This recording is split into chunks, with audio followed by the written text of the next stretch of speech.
2025년도에는 벌써 이제 2월의 둘째 주가 돼가고 있지만 여러분 또 건강도 그렇고 또 가정이나 또 자녀나 여러분들 하는 사업이나 모든 일에 이렇게 독수리처럼 날아오르고 비상하는 그런 큰 승리와 열매가 가득 넘치기를 주님의 이름으로 축복합니다. 모세는 120년을 살았죠. 그 120년의 그 긴 세월을 한마디로 말하면 하나님의 은혜의 시간이었다, 이렇게 표현할 수가 있습니다. 모세가 태어날 때부터 기적과도 같았잖아요.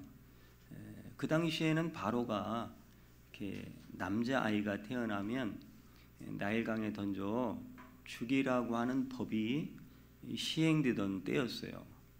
그래 이 법을 어기면 죽고 어차피 죽어야 되는 거예요. 그런 상황 가운데 이제 부모가 더 이상 숨길 수 없는 때에 이제 갈대 상자에 담아서 그 갈대 숲에 이렇게 던져놓고 그 누이를 보내가지고 미리암을 보내서 어떻게 되는가.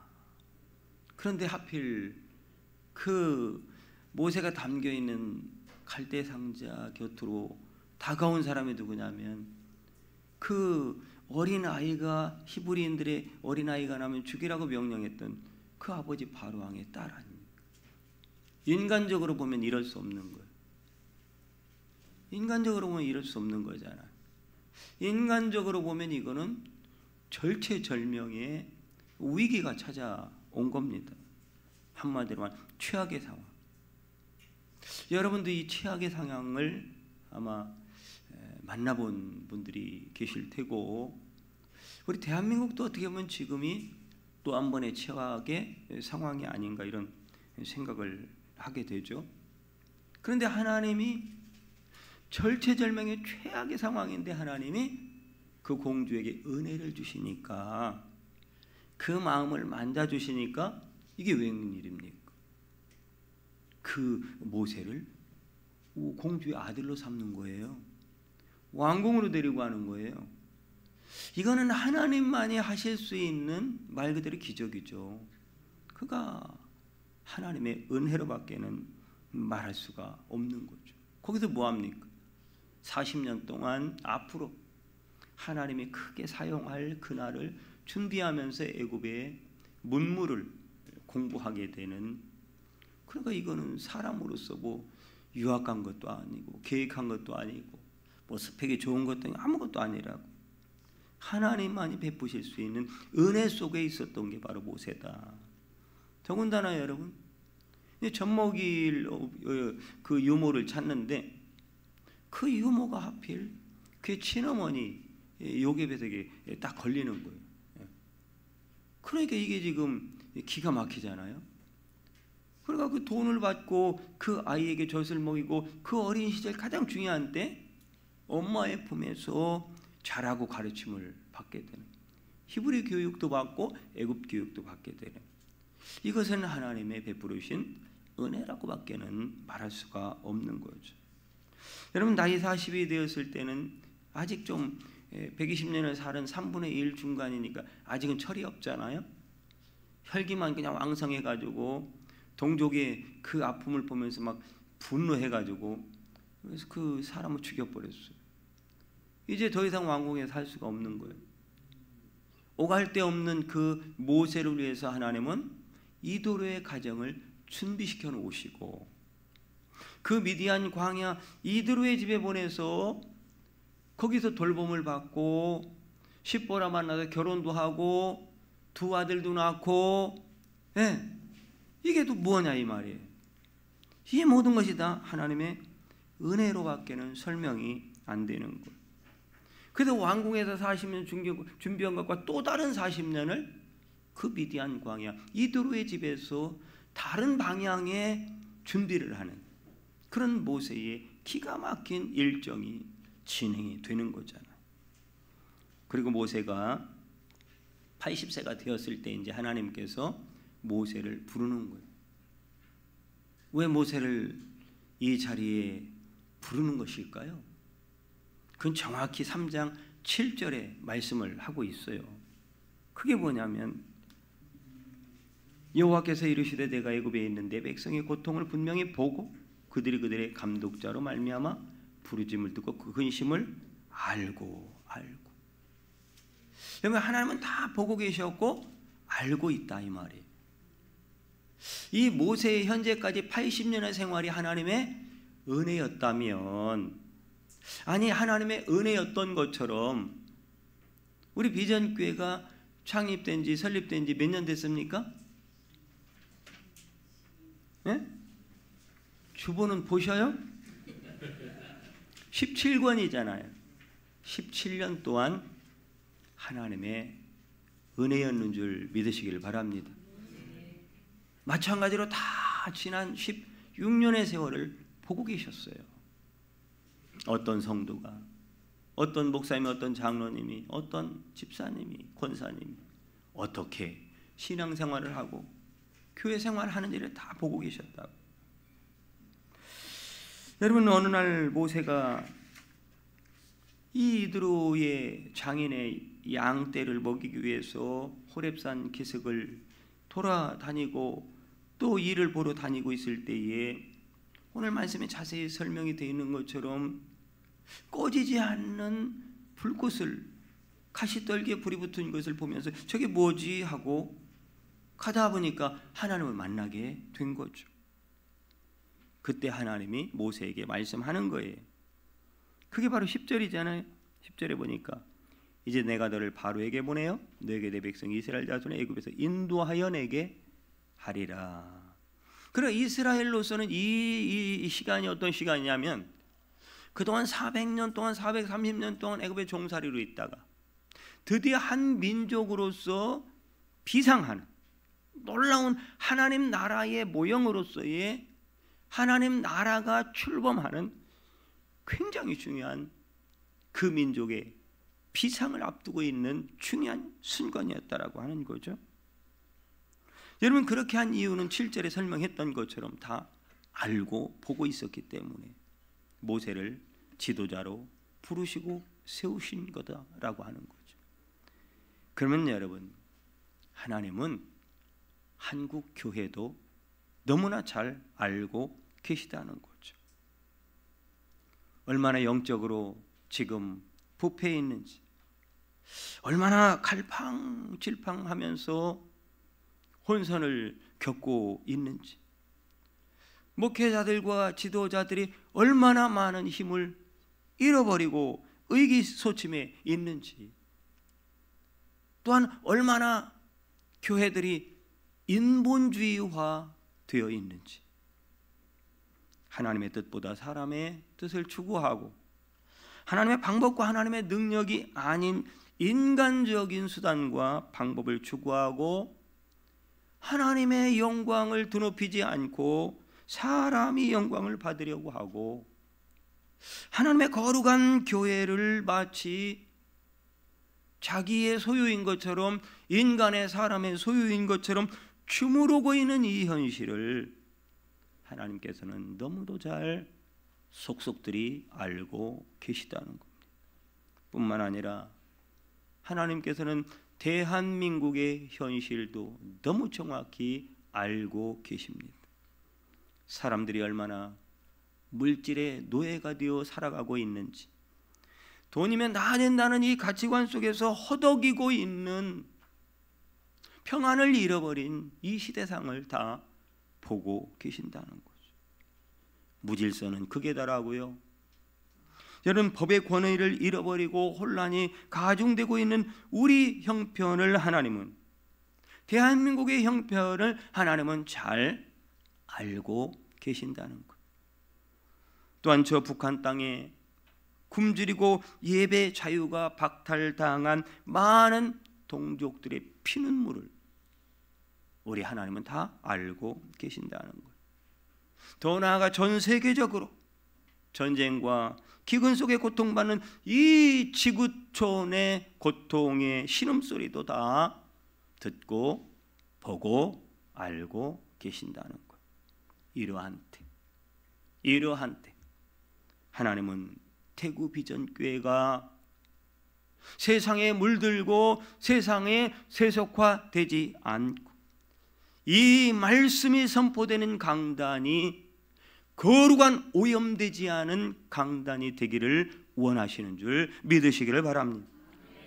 가감 없는 막힘 없는 주님의 십자가와 부활의 복음이 선포되기를 주님은 원하고 계신 거죠. 우리 대구 비전교회가 진리의 기둥과 터가 되기를 하나님은 간절히 소원하고 계신 거죠. 대구 비전교회가 마음을 모으고 손을 펴서 눈물 흘리는 어려운 사람들을 좀 도와주라고 말씀하시고 힘을 잃어가고 있는 이 한국교회에 지금도 하나님은 여전히 살아계시고 복음은 그 능력 가운데 지금도 역사하고 있고 지금도 교회가 부흥할 수 있는 놀라운 하나님의 역사가 지금도 계속되고 있다는 것을 너희 교회가 보여줘라. 우리에게 그렇게 말씀하시는 줄 믿습니다. 그러므로 우리는 비상해야 되고 일어나야 되고 달려나가야 되는 거예요. 그래서 사회 전반에 사람의 방법이 아니라 하나님의 기름 부으심의 은혜의 방법을 통해서 하나님의 말씀과 성령의 능력의 역사하심을 통해서 교회다운 교회로 우뚝 섬으로써 우리 사회에 빛이 되라고 하나님께서 저와 여러분 각자를 사명 가운데로 부르고 계신 줄 믿으시기를 바랍니다. 그것이 우리가 일어서고 또 도약하고 비상하고 독수리처럼 날아올라야 하는 이유가 되는 거죠. 그렇다면 이 비상은 독수리처럼 날아오름은 여러분 어디서부터 시작되는 것일까? 어디서 시작해야 되는 것일까? 오늘 말씀에 보면 거룩한 땅에서 그래서 오늘 제목이 비상하라 거룩한 땅에서라고 하는 거예요. 너희는 거룩한 땅에서 시작하라는 거예요. 거룩한 땅에서 날아오르라는 거예요. 5절 말씀에 보니까 그 말씀을 하고 있는 거예요. 그날 모세가 서 있던 그 땅은 그냥 보통 땅이에요. 그전에도 모세가 수없이 양을 몰고 돌아다녔던 땅입니다. 그런데 왜 오늘 하나님은 그곳을 거룩한 땅이라고 하실까요? 그것은 여러분 간단합니다.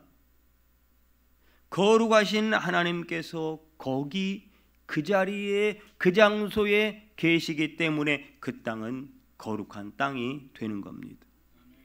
거룩한 땅은요, 하나님이 계시는 곳이요, 하나님께서 은혜를 베푸시는 곳이요, 하나님이 함께 계시는 곳이 거룩한 땅입니다.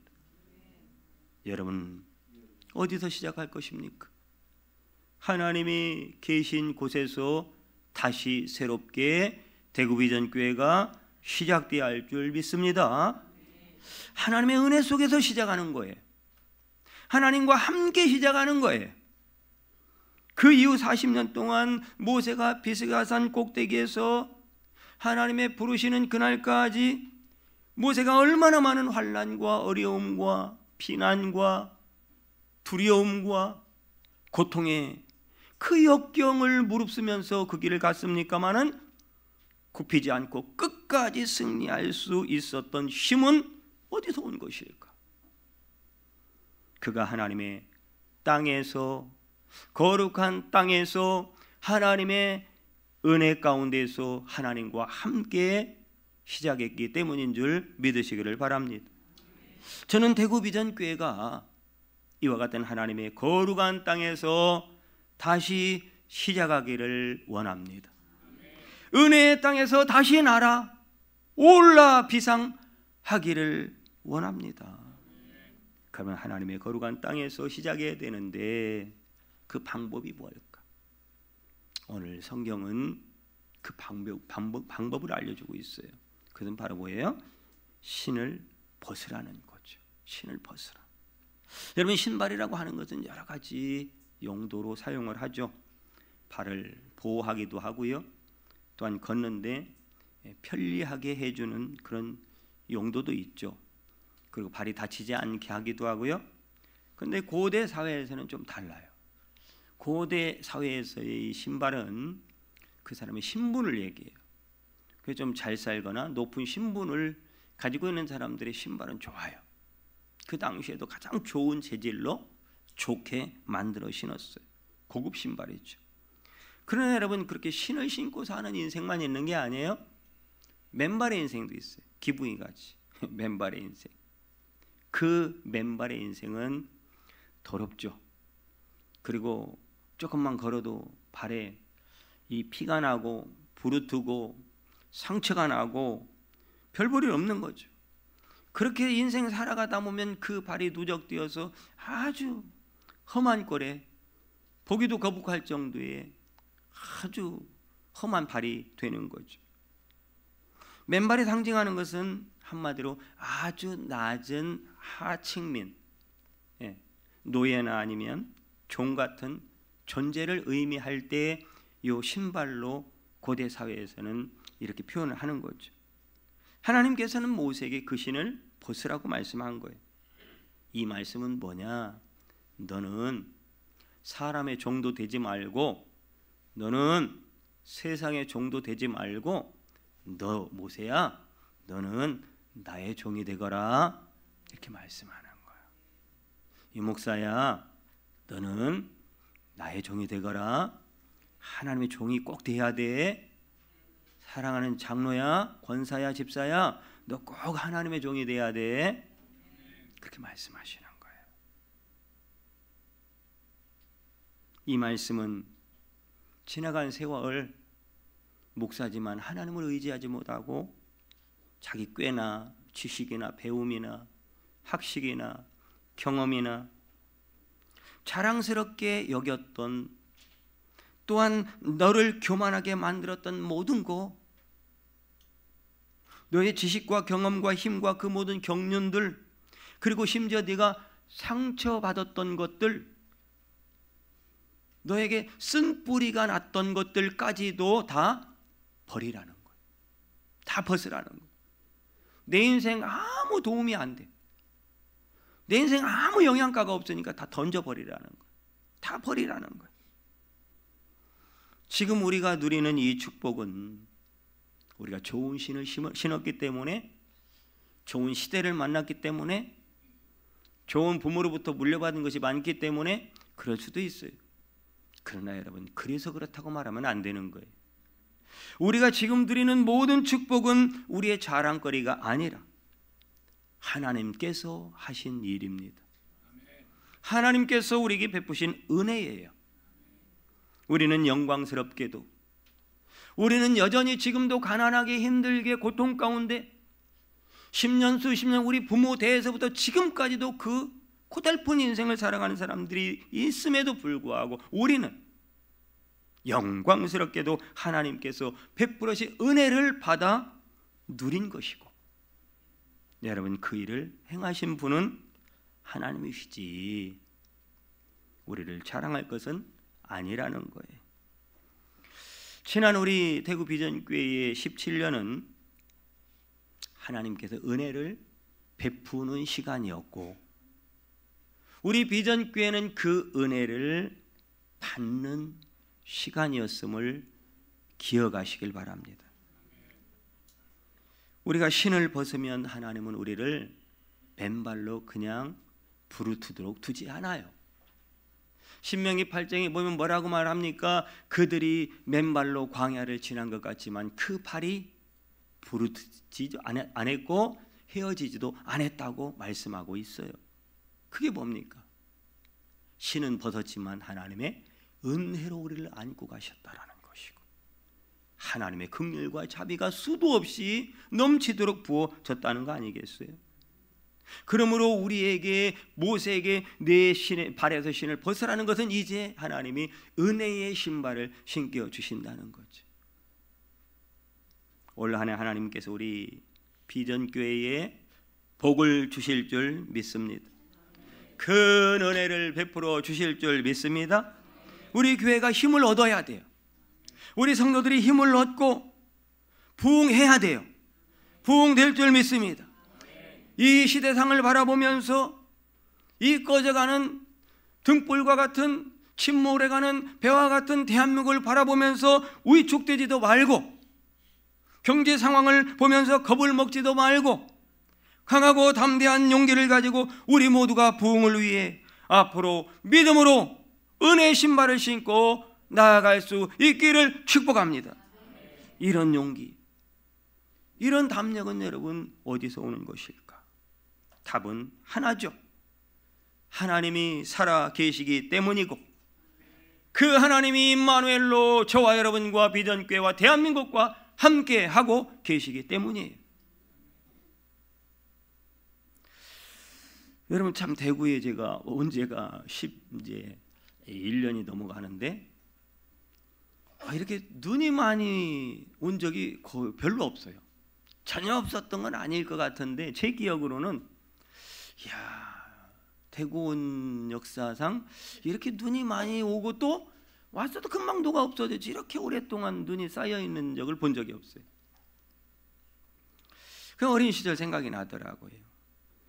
어머니도 이제 지난 해에 천국으로 가셨고, 그것도 2년 전에는 아버님이 천국으로 가셨고, 그러다 보니까 이번에 또 부르ndi 선교를 갔다 보니까 명절인데도 고향도 못 갔죠. 뭐 고향 가도 부모 계실 때가 고향인 거지, 부모님이 안 계시니까 더 이상 고향하고는 다르더라고요, 느낌이. 근데 어린 시절에 먹을 것이 없고 하니까 주로 시간 나면 산에 많이 올라가고, 겨울에는 특히 요 토끼를 잡아서 먹기 위해서, 꿩을 잡아 먹기 위해서, 이렇게 그 당시에는 뭐 이게 불법인지 뭔지는 몰랐어요. 어린 시절이니까 올무도 놓고 그물도 치고 해가지고 요 토끼 잡아먹고, 산토끼, 꿩 잡아먹고 막 그랬거든요. 그래서 아침에 일찍 일어나서 눈이 와 있으면 올라가요. 그런데 눈이 그냥 이렇게 가늘게 오는 눈도 있는데, 어떤 때는요 막 눈에 물이 묻어가지고 내리는 눈이 있잖아요. 그게 많이 오면 비닐하우스가 그냥 주저앉는 거예요. 산에 올라가서 이렇게 하면 뚝뚝 소리가 나요. 깜짝 놀랐어요. 토끼가 튀었나? 토끼가 숨어 있다가 발자국 소리 놀랐나 그랬는데 그게 아니고, 계속 그 물 묻은 눈이 내려서 나무 위에 쫙 있다가요, 이게 이제 어느 정도 지금 고목이 돼서 벌레가 먹고 한 나무들은요, 쌩쌩한 건 그래도 괜찮은데, 요 물 먹은 눈이 막 이게 굉장히 무겁잖아요. 누르잖아요. 거기에 이 물 먹은 눈 한두 방울이 타닥 떨어지니까 빠박 하면서 나무가 부러져 버리더라고. 놀랐어요. 물론 그 한두 방울 떨어진 물 먹은 눈 때문에 꺾인 건 아닌데, 그동안 계속 물 먹은 눈이 그 나무 위를 덮었어도 마지막 한두 방울의 물 먹은 눈이 떨어지지 않았다면 그 나무는 부러지지 않습니다. 부러지지 않아요. 여러분, 이게 무슨 얘기냐면, 여러분의 한 사람, 이 많은 사람 중에 나는 뭐 있으나 마나, 아니면 뭐 이번 주일에 뭐 볼일 보러 또 자리 비어도, 여러분 내가 뭐 기도하면 얼마나 한다고, 내가 뭐 5분 10분 기도하는 거 뭐 그거 별거, 내가 뭐 수요일날 교회 한 번 더 온다고, 여러분 그거 조금 더 한다고 별일 안 일어날 것 같이 생각하는 그거, 지금 빈 그 한 자리만 내가 채운다면, 내가 그 5분의 기도를 내가 더 채운다면, 내가 그 조금의 헌신을 더 한다면, 놀라운 나무가 부러지는 것, 상상할 수 없는 하나님의 기적이 그 위에 일어날 줄 믿으시길 바랍니다. 그런 거잖아요. 엘리야가 기도하잖아요. 그런데 그날은 머리를 무릎 사이에 쳐박고 기도를 하는 거예요.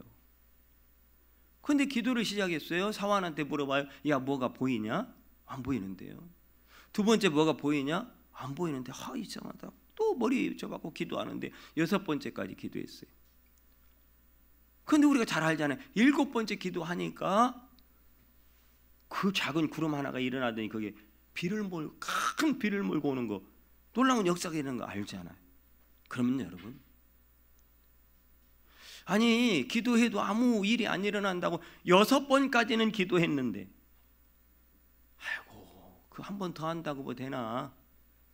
그 한 번 더 한다고 되나?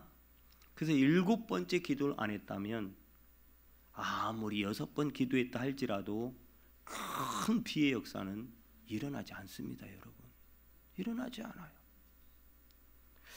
여러분, 물은 몇 도에서 끓죠? 100도죠. 그러면 100도까지 가기 위해서 밑에서는 막 열이 달궈가지고 뽀글뽀글 오르면서 65도, 75도, 85도, 99도 아예 됐다고 꺼버리면 물은 끓어요? 안 끓어요? 안 끓어요. 그냥 그건 따뜻한 물일 뿐인 거예요. 아무리 99도까지 올라갔다 할지라도 그 1도가 더해져야 물은 끓는 거예요. 여러분, 무슨 얘기입니까? 내가 지금까지는 그거 1%, 1도 한 번 안에서 그 역사가 안 일어났다면 이제부터는 내가 그 1% 해보자 이거예요. 그 한 번 더 해보자 이거예요.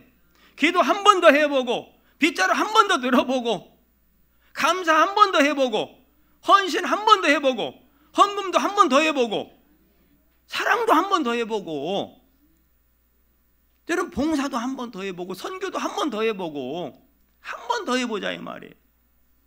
우리 가정은 아무도 안 해요. 괜찮아요.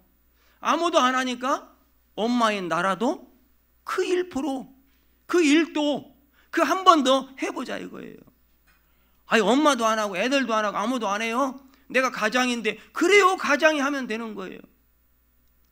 그 1%, 1도 하나, 한 번, 그것 때문에 아직까지 우리가 역사를 보지 못하고 살고 있다면 해보자 이거예요.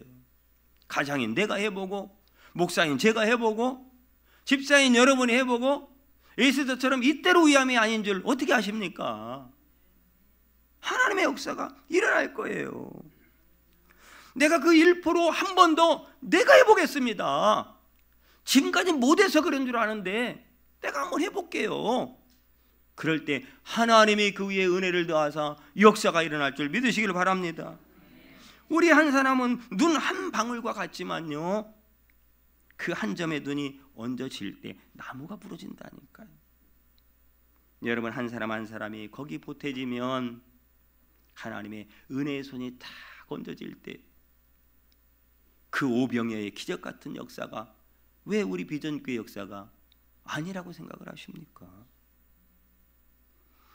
여러분, 그렇게 우리가 1분 1% 한 번 더 감사, 한 번 더 기도, 한 번 더 헌신, 한 번 더 하나님의 영광을 위해서라고 하는 마음을 먹는다면 옆에 우리가 사놓은 치료해야 될 저 잔금의 주택의 문제도 해결될 줄 믿으시기를 바랍니다. 진짜예요, 진짜예요. 여러분, 손만한 구름 하나가 무슨 비가 오겠어. 그러나 엘리야는 믿었습니다. 그리고 아합에게 말했어요. 기도도 시작 전에 아합이여, 지금 큰 비가 올 거니까 빨리 맞았다고 궁으로 가세요. 궁으로 가세요. 여러분, 이게 믿음인 거예요. 이게 믿음인 거라고. 그 믿음 위에, 엘리야의 믿음 위에 하나님의 역사에서 큰 비를. 저는 단순히 여러분 2층 주택을 구입했다고 생각하지 않아요. 돈 주고 건물 산다라고 생각을 하지 않습니다. 저도 아직 거기는 가본 적이 없어요.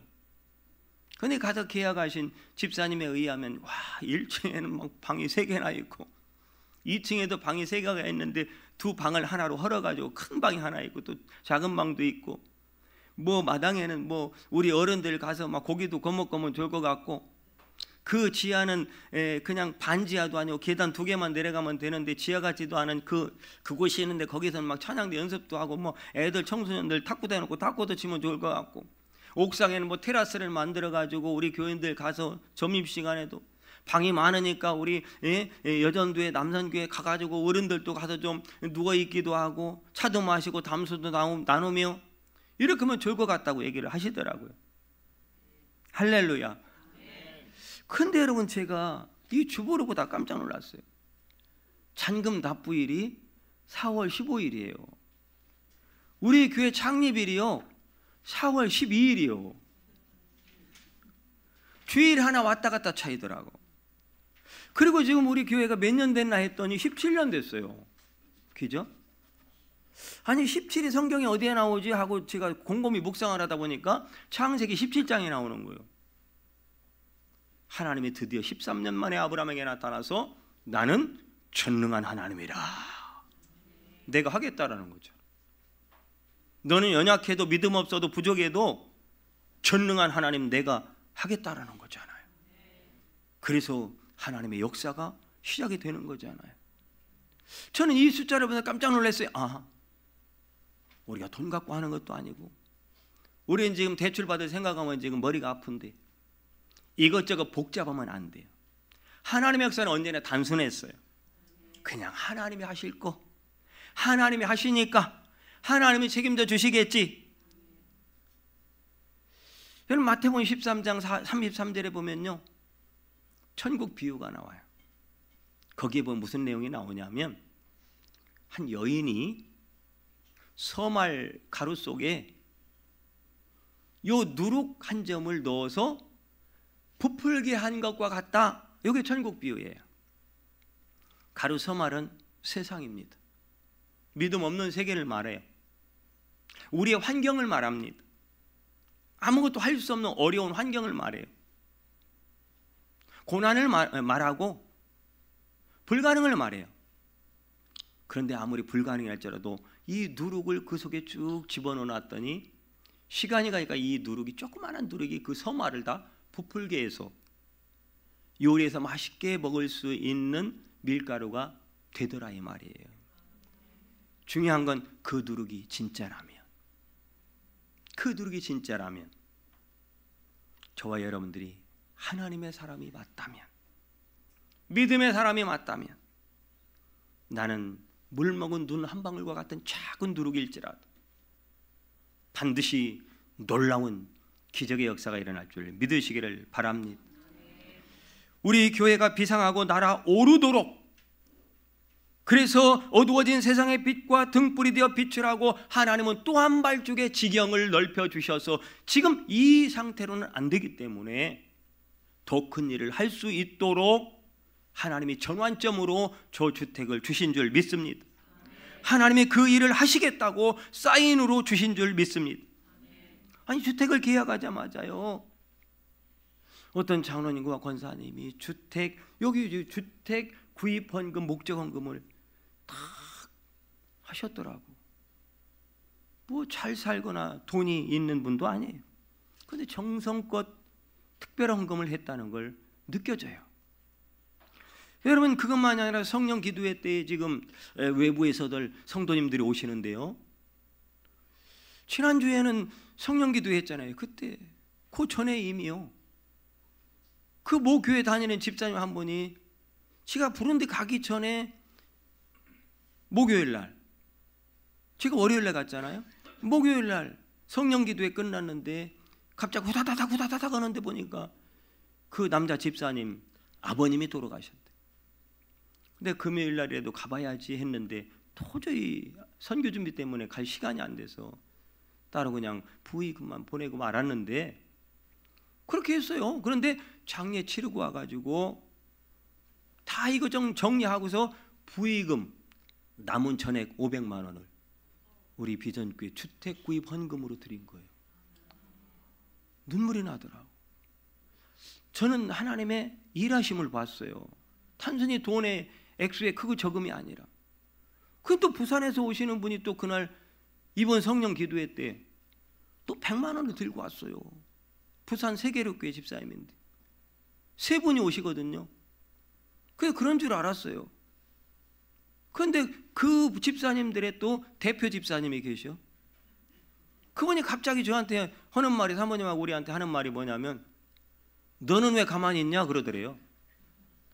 아니 네가 대리권의 집사님들은 감동받아 네가 하라고 그러고 그렇게 감동으로 잘 이끌고 그러는데 넌 왜 가만히 있냐 그러더래. 그게 또 본인도 보내왔어요.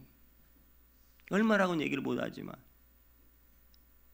여러분 누룩이 진짜라면 하나님은 반드시 감동을 주시고 그 감동을 통해서 물 먹은 눈 한 방울 통해서 나무를 부러뜨리는, 아니 이 비전교회가 비상하고 날아오르는 놀라운 역사를 이루실 줄 믿으시기를 바랍니다. 출애굽기 36장에 보면 하나님께서 모세에게 성막을 만들라고 그러죠. 이것은 모세가 하고 싶은 일도 아니었고 하려고 계획한 일도 아니었어요.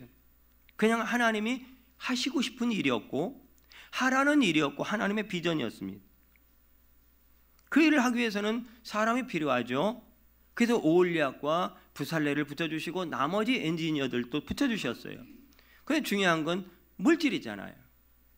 그래서 너희들 자원한 마음이 있으면 감동이 되면 금, 은, 노, 청색실, 홍색, 천 이런 것들이 있으면 가져와 했더니요.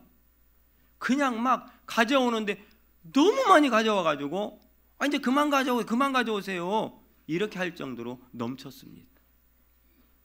여러분, 이게 바로 하나님의 역사인 거예요. 저는 이 말씀을 읽을 때마다 제가 목회하는 우리 대구 비전교회가 늘 이랬으면 좋겠다. 우리 성도들의 가정이 늘 이랬으면 좋겠다. 그런데 하면이 아니에요. 이게 현실 속에서는 평생에 한두 번 일어날 거 아니에요. 우리의 현실은 녹록지가 않아요. 여러분, 우리 집은 돈이 너무 많아서 막 쓰고 아무리 써봐도 주체를 못하겠다 이런 분 계십니까? 그런 분은 저한테 조용히 빨리 전화하셔야 돼. 그런 성도 거의 없습니다. 그런 거 거의 없어요. 거의 대부분은 큰근히 그냥 쪼들리면서 어렵게 사는 것이 사실입니다. 지금도 여러분들이 예배드리면서 드리는 헌금들이요, 여러분 누가 담아서 드리고 누가 여유 있어 드리겠습니까? 거기에는 여러분들이 아마 눈물이, 땀과 기도에 눈물이 아마 스며 있을 거예요. 그런데 반대로요, 저는 반대로 생각해 봤어요. 그러면 이 출애굽기 36장에 그들이 가져온 것이 차고 넘치지 않았다면 그건 불행일까? 차고 넘친 것은 축복이고 차고 넘치지 않았고 모자랐다면 그것은 불행일까? 그렇지 않습니다, 여러분. 여러분 괜찮아요. 차고 넘치지 않는다고 불행은 아니라는 것. 그 이유가 왜일까요? 차고 넘쳐도 하나님의 은혜요, 부족해도 하나님의 은혜이기 때문에. 그 주님이 여전히 부족하든 남든 저와 여러분과 함께하고 계시기 때문이죠. 교회가 재정이 넉넉하기 때문에 잘 되는 것도 아니고요, 재정이 부족하기 때문에 불행한 것도 아닙니다. 여러분, 가장 중요한 핵심은 뭘까요? 우리의 행복은 재정의 문제가 아니라 은혜의 문제라는 거예요. 은혜가 있으면 가난해도 무슨 일도 할 수 있지만요, 여러분 은혜가 없으면 돈 많이 쌓아놓고도 싸우는 교회가, 우리가 기도하는 교회가 하나 있어요. 거기가 그거 하고 있어요. 끝이 안 보여, 분쟁에. 아니 지금 통장에 10억이 넘게 있다니까요. 10억이 뭐예요? 그런데도 싸우고 있어요. 지금 다 쪼개지게 생겼고 성도들은 다 나가고 난리도 아니에요. 여러분, 우리가 이 주택을 사는 그 자체가 목적은 아닙니다. 없어도 괜찮아요. 안 사도 괜찮습니다. 우리가 서로 이 일을 하면서 그러기 때문에 기쁘고 행복하다, 그 일을 하면서 너무 행복하다, 너무 감사하다, 이랬으면 좋겠습니다. 하나님의 충만한 은혜가 우리 가운데 임하면 그 다음은 여러분 하나님이 하셔요. 걱정하지 마세요. 우리에게 문제는 하나님의 은혜가 임하고 있느냐, 그 문제지 관건은 그거거든요. 대구 비전교회가 살아있는 교회냐 하는 것은 큰 일을 많이 하고 선교를 많이 하고도 아니에요. 그런 것들은 성도들이 지금 하나님의 은혜 속에 있는가, 은혜가 메말라 있는가의 문제예요. 주님의 은혜가 여러분의 호흡을 적시고 흐르다 보면 비록 내가 가난한 과부처럼 어렵지만 여러분 동전 투입이라도 하나님 앞에 기쁨과 감사함과 감격으로 드리겠습니다 라고 하는 고백이 나오는 거예요. 그럴 때 하나님이 역사하는 거죠. 여러분 이스라엘 백성들이 어떻게 이렇게 막 자원해서 그냥 막 더 가져왔느냐, 남도록 넘치도록 가져왔느냐, 이때가 언제인지를 아셔야 돼요. 이때는요 출애굽할 때 10가지 기적을 보면서 이제 드디어 그 종살이는 애굽에서 나왔구나, 하나님이 우리와 함께 하는구나, 우리는 이제 머지않아 저 가나안 땅에 도착하는구나. 이게요 마치 하나님과 이스라엘 백성들의 관계가 이제 신혼살림 차린 집과 같이 그렇게 막 설레고, 그럼 서로 간에 막 없으면 죽고, 그렇게 여러분 오늘 찬양했잖아요. 사나 죽으나. 그때는요 그냥 막 죽어도 하나님 앞에 드리고 싶고, 죽어도 괜찮고, 하나님이 무슨 얘기를 해도 괜찮고 감사할 뿐이고, 그런 때가 바로 이 신혼 때라고요. 그때까지만 신혼생활은 좋은 거예요. 여러분 관건은 그거예요. 우리가 신앙생활을 오래 하다 보면 이 신혼의 설레임과 이 친밀함과 이 깊은 사랑은 온데간데 없고, 오르니 그러니 어떻게 살 건데, 벌어오는 거 그거 갖고 살 거요 말 거요, 당신은 뭐 하고 있는 거요, 좀 나가서 일 좀 해봐, 뭐 별. 여러분의 남은 평생이 부부간에, 가정과 부모 가운데 신혼집 같은 은혜가 계속되길 축복하고, 우리 비전교회가 17년이 아니라 주님 오실 때까지 신혼집 같은 교회 될 줄 믿습니다. 그게 마태복음에 나오잖아요. 결혼식에 초대받은. 여러분 그러니까 이스라엘 백성들은 이 신혼집 같은 그 관계를 통해서요 하나님의 충만을 경험한 거예요. 모자람이 없는 넘치는 하나님의 은혜. 그런 교회는 생명력이 넘치는 거예요. 그래서 뭘 해도 하는 거예요. 선교도 하고 건축이든 뭐든 다 할 수 있는 거예요. 하나님은 부자예요. 그죠? 온 세상이 다 하나님 거예요. 여러분 관건은 우리가 이번에 한번 참 저거 한번 사본 거잖아요.